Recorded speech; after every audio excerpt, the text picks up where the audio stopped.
This September, I'm making it all about vampires, and I have put together a list of what I hope are some bloody good reads, some of them some rare finds, and I can't wait to show you what I will be sinking my teeth into.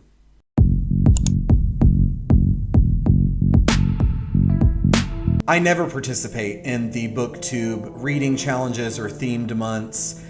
Not that I have anything against them, I just find them a bit too restrictive, and I'm not a planner when it comes to my reading. I tend to just kind of grab something off the shelf that feels right at that time. And in my mind, reading is supposed to be fun, something you do at your leisure. And I have always had this aversion to sticking to this pre-prescribed format of what my reading should be for any certain period of time. Despite this, a current reading challenge caught my attention thanks to the Bookubus channel, one of the co-hosts for this event called Vamptember, where during the month of September, we will be reading only vampire-themed books, stories, comics, whatever floats your boat in that sense, but everything this month is to be vampire themed. The Vamptember event was created by the channel Regina's Haunted Library, which I will link that channel as well as the channels for all co-hosts in the video description. Definitely check out their channels,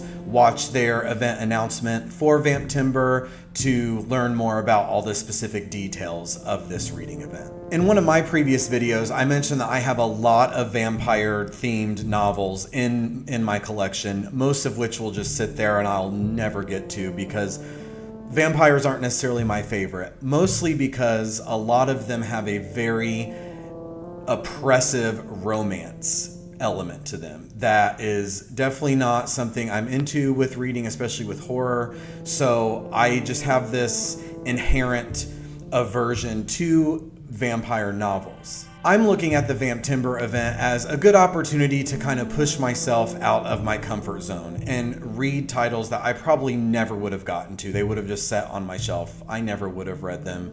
And with reading, as is the case with most things in life, I think it's important to get out of your comfort zone a bit. I have often been surprised at books that didn't really think were my thing, wasn't really that interested in reading. I'm thinking specifically about some books that I was assigned to read in high school that wasn't really necessarily excited about, read them, turned out to be some of my favorite reads ever. So who knows, maybe I'm in for a nice surprise by participating in Vamptember. As part of this Vamptember event, there are some optional prompts if you wish to follow along. I will emphasize the word optional. Even though I am inserting myself into this reading event and participating, I will not be following most of these prompts. Again, I don't like to feel restricted when it comes to making my reading choices, and some of them just aren't for me. So let's go through these prompts. The first prompt is something old, and by old this means pre-20th century. So for me, the first thing that comes to mind is Dracula by Bram Stoker. I've read it before. I actually think I was assigned to read it in high school, and I don't remember liking it as much as the general population seems to. So maybe it's time to revisit it since it has been roughly 20 years since I've read it. Maybe with a fresh, more adult perspective, I'll enjoy it, but I'm not sure if I will be participating in this prompt. The second prompt is something new, which means something published within the last decade. Something bloody is our next prompt, which means an extreme horror depiction of a vampire novel. I love extreme horror. I have a special place in my heart for a horror novel that really amps up the violence, the blood, and the gore. And I do think on my TBR, which I will share momentarily, I have something that may fit that bill. The next prompt is something just for you, which will feature your favorite young adult vampire novel. I won't be participating in this one. Earlier this year, I tried to get back into some of the young adult favorites that I remember liking, and I just don't think I'm at a point in my life that I find those enjoyable. They're nice little quick reads, but I need something with a little more meat on its bones. There is a group read as part of Vamptember if you wish to read along, and that is Vampires of El Norte by Isabel Cañas. I was reading a little bit about this book, and it has to do with vampires on the Mexico-Texas border, which sounds cool, but in the first line of the description of the novel, it says, "The novel centers on the romance between, and then it lists some characters. The first sentence in the plot synopsis has the word romance. This is what I was talking about with vampire novels. So I will not be participating in the group read, but I highly encourage everyone to do so. That is the general outline of the Vamptember reading event. Again, the hosts' channels are linked in the description. Please check them out to get more details about the event and some fun ways to share this on your social media. Okay, next we will get to the good part, which is my TBR for the month of September, all with that vampire theme. First up, we have Dawn of the Vampire by William Hill, published in 1991. Now, I know I said vampire novels aren't my favorite, and some of these would have just sat on my shelf not getting read, if not for this event. But this one I was already going to read at some point this year because of the cover, and a subscriber told me that this was actually a pretty fun read. So this is going to be my first read for the month of September, just a good excuse to dive right into this one. Dawn of the Vampire is about a horde of vampires that emerges after their graves are revealed when the lake that they were buried under, the water level gets really low, allowing these vampires the opportunity to escape. And the reason why their graves are underwater in the first place is because this town was completely flooded on purpose to as part of like some dam construction. I don't really know the full story, but basically there was a town, the town had a cemetery, and the town was completely flooded. Now, I have never heard of this happening in real life where someone purposely floods a town for the sake of water passageways. So that leads me to believe something was really screwed up with this town. Maybe it was the vampires being there. I don't know.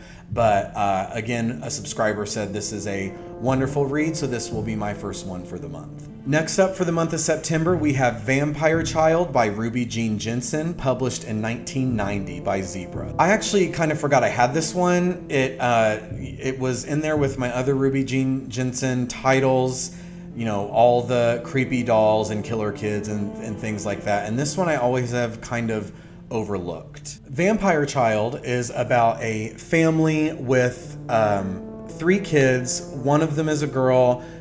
Her younger brother, Patty, is something is a little bit off with him. The mom does not really like him. And the last straw comes when Patty kills the baby of the family, or at least that's what we're led to believe by the plot synopsis on the back. The mother banishes Patty from the house. Years later, Patty comes back, and he is still causing trouble. Maybe the guy on the cover here is Patty as an adult. He is wearing a leather jacket that literally says vampire across the back of it with a picture of a bat. Maybe he's a vampire, or maybe, I'll be surprised, maybe he's a part of a biker gang that thinks they're vampires and they just kill people. Who knows? The thing about Ruby Jean Jensen is, I've mentioned before, you have to be in the mood to read her. With her, think of atmospheric horror, slow burn, all of that. But this one, if you look, actually looks to be a pretty short read, so I thought this would be a good opportunity to squeeze it in. Next up for Vamptember, we have Sweet Blood by Pat Graverson, published in 1992 by Zebra. I featured this one in a book haul video I did a month or two ago, and I explained the plot then. Basically, mother and son vampire, they go to a meeting of some sort with other vampires. The son becomes enamored by a woman there who tries to pull the son away from his strong bond with his mother. Honestly, the plot just sounds okay, but the cover with the coffin on it is what drew me into this one. It's vampire themed. Again, another quick read, as we can see from the apparent length. So Vamptember, perfect opportunity to fit it in. As the books are stacking up here next to me, I'm remembering how short September can feel sometimes and how fast time goes by, and I don't know if I will actually get to all these, but for now, this is what I plan to read for September, and I'll get back to you guys if I actually stick to it. Next up, we have Nightlife by Jack Ellis, published in 1996. The cover of Nightlife has always intrigued me. This is yet another one that I bought just for the cover because the artwork is absolutely beautiful and it wraps around to the spine. This is a vampire novel, but I believe it just follows one guy, one vampire. So we're not talking about a horde of vampires attacking a town or whatever. I think this just follows one character named Richard. And it says, no one like him has ever walked the earth.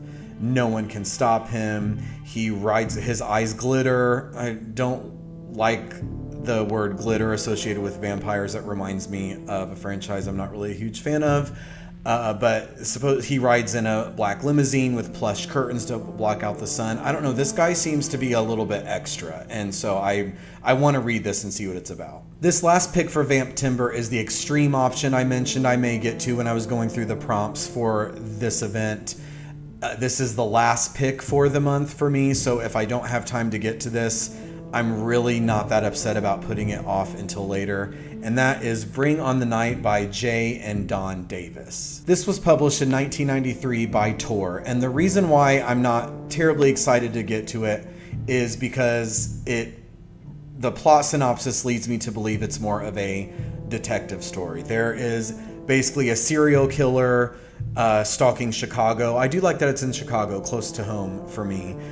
But the victims, their throats are torn out, the bodies are drained of blood. So this serial killer has patterns indicating that he may be a vampire.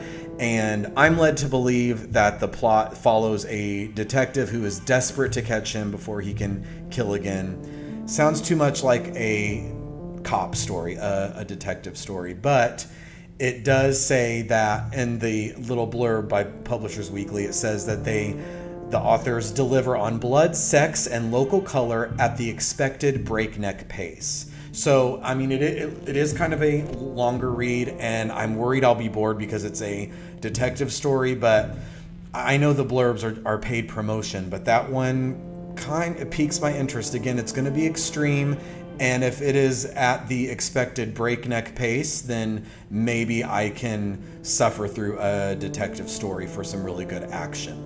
That is my TBR for the month of September, or Vamptember if you'll be participating in that event. Let me know in the comments below if you've read any of my choices, if you think I'm going to like them. I'm especially interested in Bring on the Night. I'm very wary about reading it, so if you have read it and like it, there's one subscriber in particular who I think may have read it. I'd love to hear from him. Again, check out the channels linked in the description below for the hosts' announcement videos. Watch all of them and let me know in my comments if you will be participating. Tag me on Instagram in any pictures of what you're reading. Let me know how it goes as we progress through the month of September. And until next time, have a very bloody September.